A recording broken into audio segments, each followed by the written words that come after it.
tal cual les anunciábamos, estamos con el ministro de Trabajo, Eduardo Brenta. Ministro, muchas gracias por estar. No, un gusto, gracias. Y con Federico Comesaña. Fede, buenas noches. Buenas noches, Gabriel. Bueno, arrancamos a ver algunas gráficas. Vamos a hablar hoy de los, le pusimos de título a esto, salarios sumergidos. Pero vamos a hablar un poquito de todo en torno al tema de los salarios, ¿no? Correcto. Sobre la base de que después de 10 años de crecimiento largo que lleva el país, ¿no? A pesar de eso, tenemos 800.000 uruguayos que ganan menos de 14.000 pesos, ¿no? Un poco ese es el leitmotiv.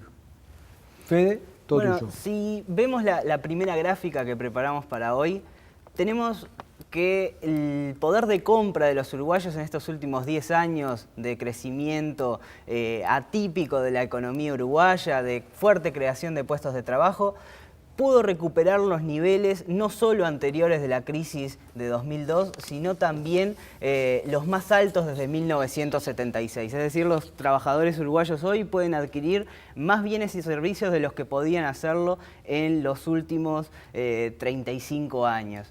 Entonces, podemos ver además, si vemos la siguiente gráfica, que los salarios más bajos incluso fueron los que más subieron, o por lo menos así muestra el poder de compra del salario mínimo, que es el que marca el Poder Ejecutivo y por lo tanto vemos que a partir de 2005, con la asunción del Frente Amplio, vemos que hay una política deliberada, digamos, de fortalecer esos salarios más bajos. Aún así, si vemos la siguiente gráfica, la estructura salarial del mercado de trabajo uruguayo muestra algunos bemoles. Es decir, hay un 8% de los uruguayos que no llega a tener en la mano 6.000 pesos por 40 horas de trabajo. Si vemos un 33%, perdón, de los uruguayos no llega a los 10.000 pesos y solo 45% de los uruguayos ganan más de 14.000 pesos. Eso quiere decir que los salarios sumergidos se mantienen a pesar del fuerte crecimiento del salario promedio de los trabajadores. Si vemos la gráfica siguiente, vemos que en todas las cadenas productivas vemos salarios relativamente bajos, o por lo menos más bajos de los que uno esperaría ver. Incluso en algunas cadenas como el comercio, el salario promedio no supera los 12.500 pesos. Por lo tanto, estos son datos que salen de un estudio del Instituto Cuesta Duarte, y bueno, lo que nos muestra es que por este lado, por el lado de los salarios más bajos, todavía hay terreno por recorrer. Muy bien, los números son elocuentes en muchos sentidos, ¿no? ¿A quién responsabilizamos por los salarios bajos?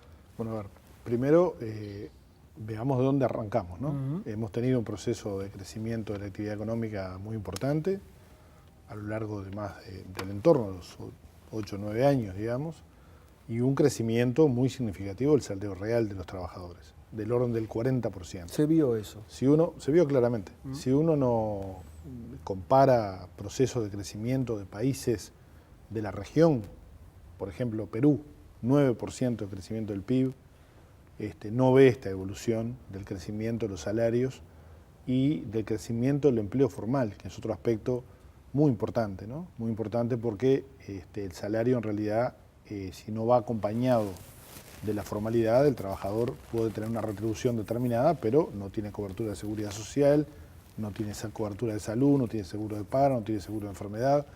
Entonces, hay un crecimiento significativo que en nuestra opinión ha ido acompañando el crecimiento de la actividad económica en el Uruguay, y si uno mira los indicadores de distribución del ingreso, ha mejorado la distribución del ingreso al interior de la sociedad uruguaya. Esto, de alguna manera, yo creo que de alguna manera recoge el objetivo de crecer con equidad, ¿no? Y romper un poco aquel mito que decía que había que esperar que la economía creciera para poder distribuir. Yo creo que hemos crecido con distribución en el marco de una economía que todavía tiene una matriz productiva basada en la exportación de productos primarios, ¿no? Con un incremento del valor agregado, y esto no es un elemento ajeno al salario, ni es casual que en aquellos sectores donde la actividad tiene menos incorporación de tecnología y menos incorporación de conocimiento y por tanto menos formación del trabajador, los salarios naturalmente sean menores al resto de los sectores donde hay más formación, más capacitación y por tanto una retribución acorde, ¿no? Hay sectores en los cuales tenemos hoy, yo diría que casi pleno empleo, o una demanda que supera el empleo, ¿verdad? Y sectores donde trabajadores con bajos niveles de formación, cuyas retribuciones son notoriamente más bajas también. Digamos, pero si fuéramos a hacer es difícil hacer una escala, digamos, de responsabilidades, ¿no? Pero podríamos decir, tenemos empresarios avaros, tenemos trabajadores poco productivos. ¿Cuál sería la escala de que a pesar de mejorar, los salarios siguen siendo tan bajos? A ver, la medida de los salarios tan bajos tienen que ver en buena medida con el piso del cual arrancamos, ¿no? Si uno analiza algunos ejemplos, la educación, por ejemplo, uno puede decir que el salario de un docente es insuficiente, pero ha tenido un incremento en términos reales de casi el triple del salario con el cual los docentes recibían en el año 2005, 2004. O sea que el Uruguay arranca, digamos, nuestra gestión de gobierno arranca con un nivel de salarios muy bajos y este crecimiento del salario tiene necesariamente que acompañar el crecimiento económico, ¿no? De otra manera estaríamos generando algo que yo creo que es uno de los grandes, me parece a mí, logros de la gestión del gobierno, que es haber generado un nivel de empleo muy alto en el Uruguay, ¿no? En la preocupación de los uruguayos, históricamente el empleo ha sido la preocupación fundamental de los uruguayos. Cualquier encuesta de opinión pública que uno analice de los últimos 30 años, preguntado a los uruguayos cuál es su principal preocupación, dicen el empleo, ¿no? Y sin empleo no hay salario, ¿no? Hoy el empleo es la tercera preocupación de los uruguayos y por tanto esto responde a un fenómeno donde hemos conciliado alto nivel de ocupación, incremento del salario, incremento de la actividad económica, ¿verdad? En ritmos tales que el incremento salarial no atente contra los puestos de trabajo, ¿no? Y además Uruguay ha vivido en este periodo dos impactos fuertes externos negativos, ¿no? El fenómeno de la crisis 2008-2009, si ustedes ven la gráfica, es una especie de detenimiento del crecimiento de la actividad económica y por tanto también un cierto enlentecimiento del crecimiento de los salarios, y estos últimos 2 años han sido años donde el fenómeno del viento de cola se ha transformado en viento de frente, ¿no? Entonces, evidentemente, mantener los equilibrios de la política salarial con el resto de la política económica es un rol que el gobierno tiene que tener para no atentar contra lo fundamental que es el empleo, ¿no? Yo digo, cuando nosotros iniciamos nuestra gestión, el Instituto Cuesta Duarte hablaba de los 10.000 pesistas, ¿no? Hay 800.000, 10.000 pesistas en el Uruguay. Hoy estamos hablando de cuántos trabajadores están por debajo de los 14.000 pesos. Esto responde a que ha habido una evolución, ¿verdad? Y que por tanto la vara se ubica más arriba, digamos, y está bien, yo creo que eso es natural y lógico, pero en parte es un reconocimiento a que más de 400.000 trabajadores han superado ese nivel de los 10.000 pesos. Siendo conscientes que estamos hablando de salarios muy bajos, ¿no? Por eso hemos definido además en todas las rondas de consejos de salarios una pauta especial para los salarios sumergidos, un determinado nivel de orientación para el promedio de los salarios y una pauta específica adicional para los salarios sumergidos, incluida esta última ronda de negociación. Pero hay una cuestión con el salario que pasa por el lado del mercado, digamos, y por el lado de las negociaciones colectivas. Pero hay otra parte que no, en los últimos años se ha visto una fuerte polarización del mercado de trabajo. Hoy en día la población por encima de la línea de pobreza tiene una tasa de desocupación de un 5%, mientras que la población por debajo de la línea de pobreza tiene una tasa de un 15%. Al mismo tiempo, en los últimos años, el empleo que más creció fue el empleo calificado. Entre el año 2000 y 2010 creció un 55% el empleo calificado y el no calificado un 5%. Es decir, tenemos empresas que se pelean por trabajadores escasos entre los calificados y trabajadores que se pelean por los pocos trabajos no calificados que hay. ¿Hay alguna salida a este tema de los salarios sumergidos que no pase por la educación y por la formación en el trabajo? A ver, primero, nosotros hemos hecho un relevamiento con el Banco Interamericano de Desarrollo, una encuesta respecto a la demanda de las empresas y hemos notado que las empresas tienen claramente una dificultad con los trabajadores calificados, pero muchos sectores tienen dificultades con los trabajadores no calificados, ¿verdad? Y hoy el contingente de trabajadores desocupados, digamos, que están por debajo del 6,5% de desempleo que tenemos, son básicamente mujeres, jóvenes, jefas de hogar y con hijos a cargo, y con muy baja calificación. Entonces, la posibilidad de actuar en ese sentido está asociado, primero, a fortalecer los procesos de formación y capacitación. Yo creo que no hay herramienta posible para continuar este proceso si no apostamos fuertemente a los procesos a la educación en general, ¿no? Y me parece que aquí es, bueno, parte del desafío seguramente de lo que resta de este periodo de gobierno y el futuro gobierno, ¿no? La transformación educativa y nuestra capacidad de agregar valor a la producción es lo que va a permitir sostener este proceso de crecimiento del salario, ¿verdad? Si no, lo que vamos a generar es un crecimiento del salario con un crecimiento del desempleo, seguramente.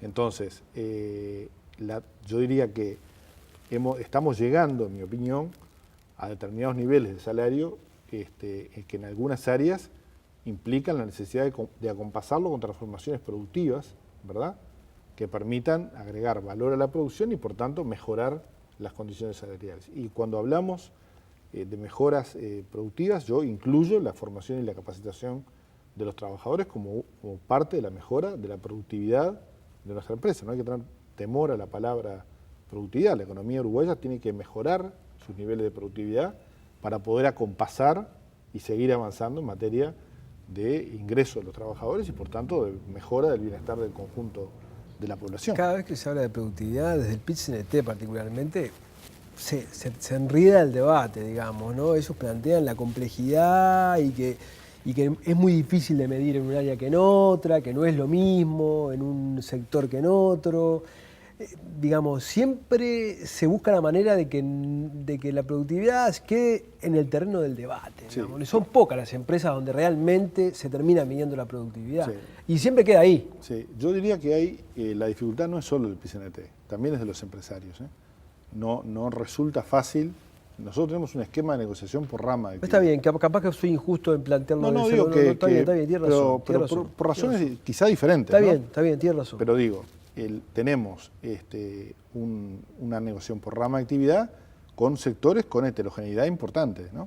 Tenemos pequeñas, grandes, medianas empresas en una misma área y una negociación por rama que es el piso de la negociación. Pero luego, muchos sectores, pongamos un ejemplo, la industria frigorífica negocia un convenio por rama de actividad, pero luego hay una negociación planta por planta asociada a indicadores de productividad, o para hacerlo más sencillo, indicadores de desempeño, ¿verdad? Hemos tratado de utilizar un lenguaje, no por la connotación ideológica, sino porque en realidad es más justo decir indicadores de desempeño, ¿no? Una medición efectiva de la productividad es algo muy complejo de hacer, por eso a veces tampoco los empresarios quieren meterse en tal nivel de complejidad, ¿no? Pero indicadores de desempeño, ¿qué significan? Y bueno, hemos introducido indicadores en la negociación. El salario tiene que estar asociado a su crecimiento a algo que permita hacerlo, ¿no? Si yo en realidad faeno más animales con la misma o menor cantidad de horas trabajadas, estoy mejorando la productividad y puedo establecer que si ese indicador es favorable, bueno, va a tener un impacto directo en la remuneración del trabajador, ¿verdad?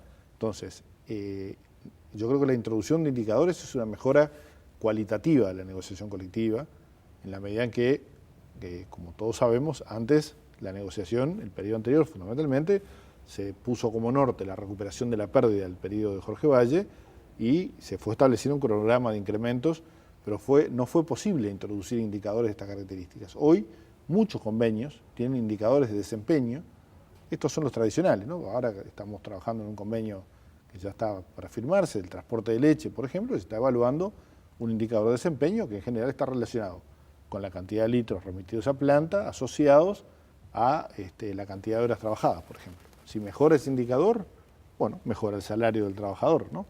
Y por tanto, se genera también un compromiso, digamos, de los trabajadores con la mejora de la productividad de las empresas. Yo creo que esto es una negociación que durante mucho tiempo se resistió, porque en realidad la negociación por empresa obviamente debilita la posición de los sindicatos, es más difícil negociar por empresa, pero hoy la tranquilidad de tener una negociación por rama que establece un piso ha permitido que en muchas empresas haya una negociación tomando indicadores, lo cual le da flexibilidad, porque no siempre los tiempos van a ser buenos, ¿no? Podemos encontrar tiempos en los cuales el Uruguay sufra impactos eternos. Entonces hay que tener cierto nivel de flexibilidad para que ante un revés del punto de vista internacional el país no pague con puestos de trabajo, que eso es, en nuestra opinión, de alguna manera lo hemos planteado en los últimos lineamientos, ¿no? En función de un crecimiento más lento de la economía en estos años, es lógico que haya un crecimiento del salario que, como acompañó a niveles muy altos, ¿no? Se hacía esa referencia al año 76, en épocas en que tuvimos la suerte de crecer al 6-7%, bueno, cuando crecemos al 3,5%, el crecimiento del salario va a tener que acompañar esto, porque si no, lo pagaríamos con empleo. Yo creo que en esto se ha ido avanzando en la calidad de la negociación colectiva, y me parece que en parte esto se expresa, por ejemplo, en que la gran mayoría de los convenios recogen hoy cláusulas asociadas a la formación y capacitación de los trabajadores. Y son cláusulas que a veces proponen los trabajadores y a veces los empleadores, y terminan en muchos casos concretándose en programas que terminan planteándose al INEFOP, a la UTU, al FOCAP en la construcción, por ejemplo, ¿no? A los fondos de capacitación que se crean a partir de recursos aportados por ambas partes y que permiten mejorar la calidad de nuestros recursos humanos. Los recursos humanos hoy, la calidad de esos recursos humanos, los niveles educativos que hay en Uruguay, el hecho de que el 61% de los jóvenes de entre 25 y 29 años no hayan terminado la educación secundaria, ¿eso afecta las posibilidades de crecimiento de Uruguay? Sí, ¿Eso afecta las posibilidades de hacer, de hacer que suban estos salarios sumergidos? Capaz que para hablar del empleo en Uruguay, además de tener el ministro de Trabajo, habría que tener el ministro de Educación sentado acá también, ¿no? Yo he insistido siempre en un ejemplo que, en mi opinión, los uruguayos tenemos que tratar de abrir nuestra cabeza para incorporar, ¿no? Si yo fuera el ministro de Transporte, ustedes me estarían preguntando probablemente cómo resolvería los problemas de infraestructura para que la producción pueda salir por carreteras, trenes o puertos. Y ninguno espectador tendría dudas de que se necesita infraestructura para crecer. Si fuera el ministro de Industria y Energía, me estarían preguntando cuánto vamos a invertir en energía eólica, en esto, en lo otro, porque todo el mundo sabe que sin energía no hay emprendimientos productivos que se instalen en el país. Pero todavía nuestra cabeza, digamos, de país que tuvo tasas de desempleo del 14 o 15% históricas, existe una especie de percepción, yo lo veo esto en los empresarios también, de que los recursos humanos son como ilimitados, ¿no? La energía está limitada, la inversión en infraestructura está limitada, pero la gente siempre hay. Y en realidad estamos viviendo en el Uruguay y en la región, cosa que es más preocupante todavía, un fenómeno de fuerte limitación de los recursos humanos en términos generales. Yo siempre recuerdo, perdónenme, siempre recuerdo una frase de Fernando Enrique Cardoso que decía que en su momento el problema de Brasil no eran los desempleados, sino los inempleables. Claro, bueno, ahí está.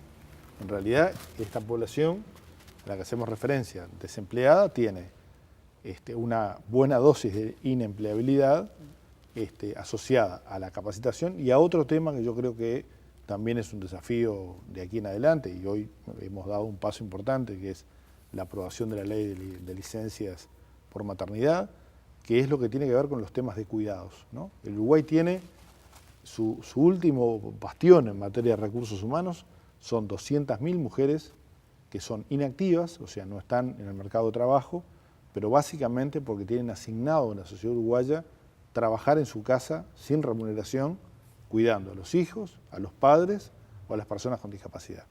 Estas 200.000 mujeres tienen que tener en un sistema de cuidados adecuado la posibilidad de desarrollarse profesionalmente también en su vida laboral, ¿verdad? Y este es un debe sobre el cual tenemos que trabajar.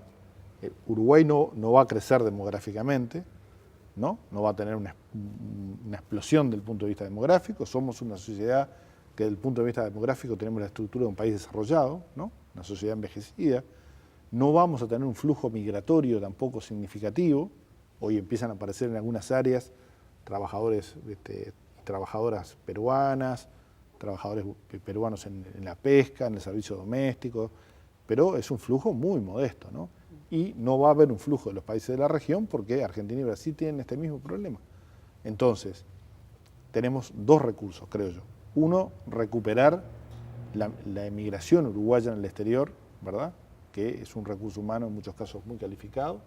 Y me parece que es un desafío también construir una política pública en materia migratoria, digamos, algo sobre lo cual también hemos avanzado, pero todavía creo que no hay conciencia en la sociedad uruguaya de que tenemos que recurrir a políticas como la que ha recurrido Brasil en algunas áreas, ¿no? Es decir, bueno, yo voy a facilitar, voy a poner recursos económicos para atraer a mi país recursos humanos calificados y recurrir primero que nada a nuestros compatriotas en el exterior. Y lo segundo es fortalecer las políticas de cuidados que permitan que estas 200.000 mujeres, de las cuales hay profesionales, por ejemplo, hay casi un 2% de profesionales que no ejercen su profesión. Entonces, los uruguayos tenemos que caer en la cuenta de que los recursos humanos no son ilimitados, ¿verdad? Y que están limitantes para el desarrollo económico la infraestructura, la energía o la gente. Ministro, le quedo muy agradecido. No, al contrario. Muchas gracias. Gracias. Gracias a ustedes por haber estado ahí. Los esperamos el jueves próximo. Hasta entonces.